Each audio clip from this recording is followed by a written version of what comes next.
শিক্ষার্থীরা নবম শ্রেণী এসএসআর হাই স্কুল আজকে অনলাইন ক্লাসে আমি বিজ্ঞান শিক্ষিকা শামিমাত্তা তোমাদের সকলকে স্বাগত জানাচ্ছি। বন্ধুরা, আজ আমরা কিন্তু ফিজিক্স 1 থেকে তৃতীয় অধ্যায় বল থেকে আমরা একটি টপিক নিয়ে আলোচনা করব। তো আমরা ক্লাসটা সবাই ফলো করি এবং বোঝার চেষ্টা করি। আমরা সবাই জানি যে যখন আমরা হাতের তালি দিই তখন দেখো আস্তে শব্দ হচ্ছে, ঠিক আছে? কিন্তু তুমি যদি জোরে শব্দ করো তাহলে কিন্তু দেখবা যে হাতের তালুতে ব্যথা লাগতেছে, তাই না? হাতের তালুতে কিন্তু ব্যথা লাগতেছে।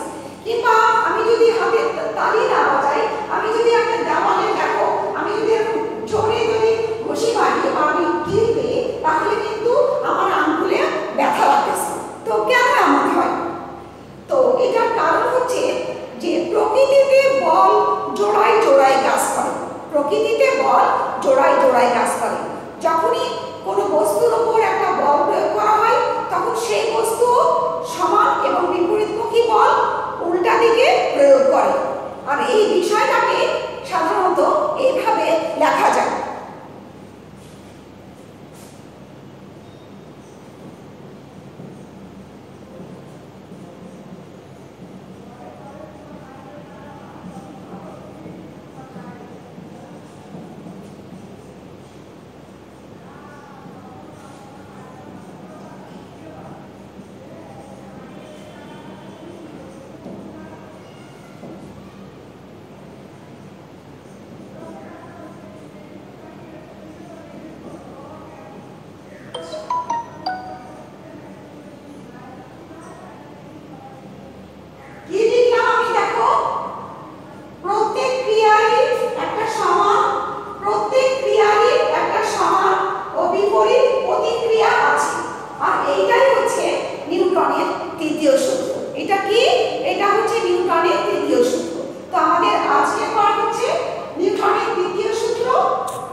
নিউটনের তৃতীয় সূত্রের প্রয়োগ। তো নিউটনের তৃতীয় সূত্রে দুইটা জিনিস আছে, ক্রিয়া এবং প্রতিক্রিয়া। দেখো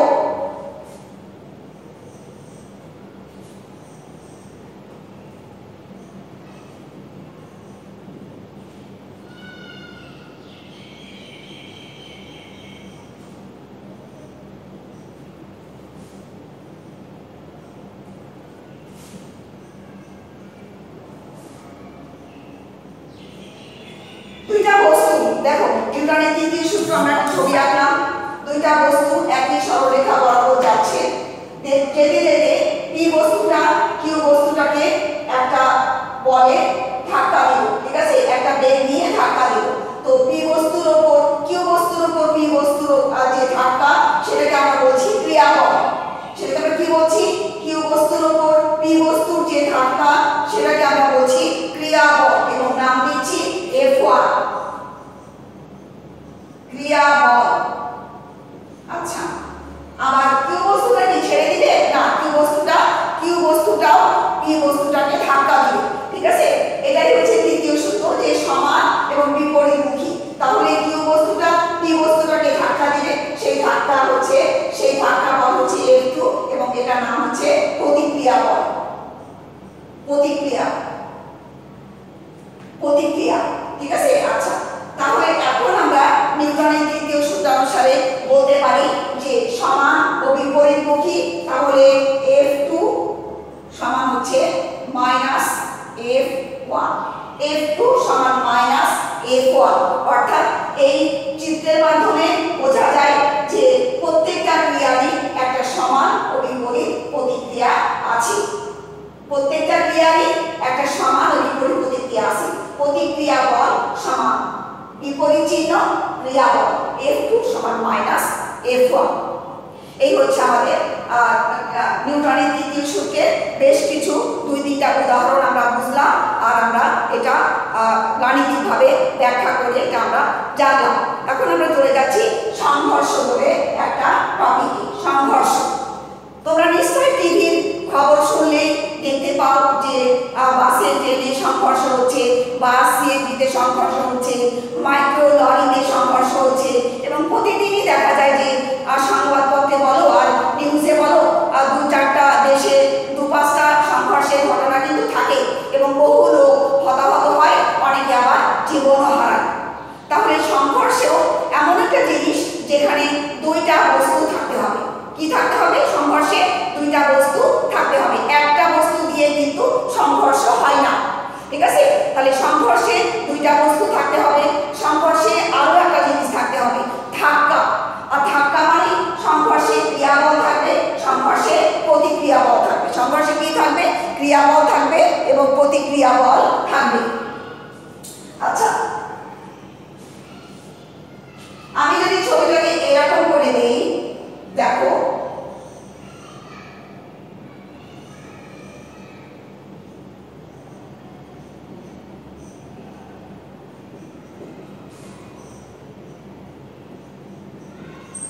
দেখো যেতে যেতে কিন্তু পি কিউ কে ধাক্কা দিয়ে ফেলছে, এরকম একটা চিত্র আমরা দেখতে পাচ্ছি। তাহলে সংঘর্ষের সময় পি বস্তু এবং কিউ বস্তুর বেগ হবে সমান এবং বিপরীতমুখী, ভরবেগ হবে সমান এবং বিপরীতমুখী। পি বস্তুটাকে কিউ বস্তুটাকে যে ধাক্কা দিবে সেটার নাম হচ্ছে ক্রিয়াবল, আর কিউ বস্তুটা পি বস্তুটাকে যে ধাক্কা দিবে সেটা হচ্ছে প্রতিক্রিয়া বল। এখন যে বস্তুটা ছোট, ঠিক আছে, সেটা কিন্তু কি হবে? ভর কম হলে বেগ হবে অনেক বেশি, আর বেগ বেশি হলে সংঘর্ষের ফলে ছোট বস্তুটা কিন্তু দুমড়ে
এমভি মাইনাস এমইউ। তাহলে এই এফটি এটাকে বলা হয় বলের সাথে যদি সময় গুণ করা যায় তাহলে বলা হয় বলের ঘাত। এফ আর টি কে বলা হয় বলের ঘাত। আর এটা তো বুঝতেই পারছো ভরবেগের পরিবর্তন, ভরবেগের পরিবর্তন, ভরবেগের পরিবর্তন। আচ্ছা, তাহলে আমরা বলতে পারি এটা একটা গাণিতিক সমীকরণ যে দেখাও যে বলের ঘাত সমান ভরবেগের পরিবর্তন। তাহলে এখন আমরা বিষয়টা বুঝলাম যে সংঘর্ষে দুইটা বস্তু থাকবে, ক্রিয়াবল থাকবে, প্রতিক্রিয়া বল থাকবে এবং তারা পরস্পর বিপরীতমুখী হবে। যতক্ষণ ক্রিয়াবল থাকবে ততক্ষণই প্রতিক্রিয়া বল কাজ করবে এবং এদের মধ্যে ক্রিয়া প্রতিক্রিয়া ছাড়া অন্য কোনো বল কাজ করবে না।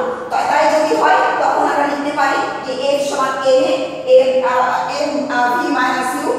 m মানে এটাকে আমরা কনভার্ট করলাম v minus u by t এবং f কে আর গুণ দিলাম আর m v মাইনাস m কে রেখে দিলাম। এখন f টি কে আমি বলতে পারি যে বলের সাথে যদি সময় গুণ করা হয় তাহলে বলের ঘাত বলা হয়, তাহলে বলের ঘাত সমান ভরবেগের পরিবর্তন। তাহলে ছাত্রীরা তোমরা নিশ্চয়ই বুঝেছো যে নিউটনের দ্বিতীয় সূত্র বিবৃতি এবং ব্যাখ্যা এবং চিত্র এঁকে সেটা বোঝা। নিউটনের দ্বিতীয় সূত্রের আমরা তিনটা উদাহরণ দেখলাম। হাতে তালি বাজালে ব্যথা পাওয়া, তারপরে তোমার বন্দুক থেকে গুলি ছোড়া বা মাটির উপরে হাঁটা।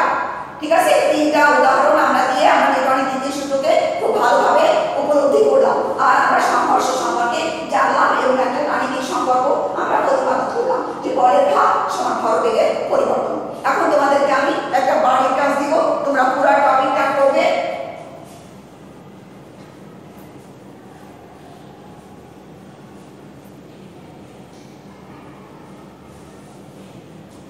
তোমরা পুরো টপিকটা করবে এবং একটা দ্বিতীয় সূত্রের একটা প্রয়োগ তোমরা ব্যাখ্যা করে দেখাবে।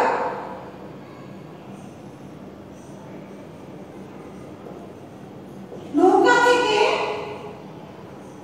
বাড়ির কাজ, বাড়ির কাজ। নৌকা থেকে লাফ দিলে, নৌকা থেকে লাফ দিলে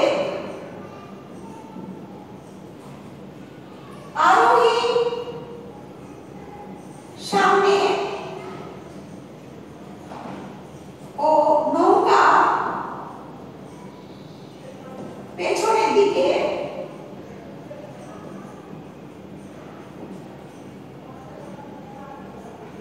ধাবিত হয়, পেছনের দিকে ধাবিত হয়। ব্যাখ্যা করো, ব্যাখ্যা করো, ব্যাখ্যা করো। তাহলে এই ছিল আমাদের বাড়ির কাজ। আমাদের বাড়ির কাজে আজকের তারিখ হচ্ছে 20 তারিখ। ঠিক আছে, 20 তারিখে আমরা নিউটনের দ্বিতীয় সূত্র সংঘর্ষ ক্লাসটা বুঝলাম এবং আমাদেরকে একটা বাড়ির কাজ দিলাম। তোমরা সবাই বাড়ির কাজটা করবে। এটা কিন্তু নিউটনের দ্বিতীয় সূত্রেরই প্রয়োগ। বুঝছো তো তোমরা? বন্দুক এবং গুলি যেভাবে বর্ণনা করা হয়েছে নৌকা এবং আরোহীও ঠিক সমানভাবে হচ্ছে একইভাবে তুমি বর্ণনা করতে পারো। তো ঠিক আছে বন্ধুরা, এই বাড়ির কাজ